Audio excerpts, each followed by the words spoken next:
আর এই মুহূর্তে আরেকটি গুরুত্বপূর্ণ খবরের দিকে নজর রাখতেই হচ্ছে। দিল্লির মুখ্যমন্ত্রী তথা আপ সুপ্রিমো অরবিন্দ কেজরিওয়াল, তাকে গ্রেফতার করতে পারে ইডি, এমনটাই কিন্তু আশঙ্কা করছেন তারই দলের দুই নেতা।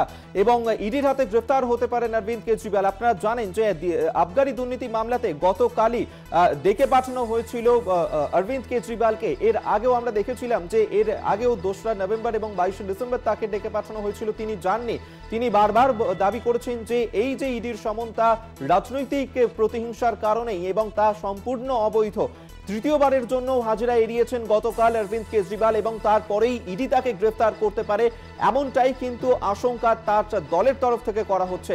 বৃহস্পতিবার সকালেই অর্থাৎ আজই গ্রেফতার হতে পারেন আপ সুপ্রিমো দিল্লির মুখ্যমন্ত্রী অরবিন্দ কেজরিওয়াল, এমনটাই কিন্তু মনে করছেন তারই দলের দুই নেতা। মুখ্যমন্ত্রীর বাড়ির নিরাপত্তা যার কারণে বাড়ানো হয়েছে, আঁটোসাঁটো নিরাপত্তার চাদরে মুড়ে ফেলা হয়েছে অরবিন্দ কেজরিওয়ালের বাসভবন। গ্রেফতার হলে রাজধানী স্তব্ধ করে দেওয়া হবে, সেই পরিকল্পনাই নেওয়া হয়েছে আপের তরফ থেকে। এই নিয়ে 3বার ইডির সমন এড়িয়েছেন অরবিন্দ কেজরিওয়াল। ইডির হাতে গ্রেফতার হতে পারেন, যার কারণে কেজরিওয়াল আজ বৃহস্পতিবার সকালবেলাতেই ইডি তাকে গ্রেফতার করতে পারে, এমনটাই কিন্তু সমাজ মাধ্যমে উল্লেখ করে দাবি করেছেন আপের দুই মন্ত্রী।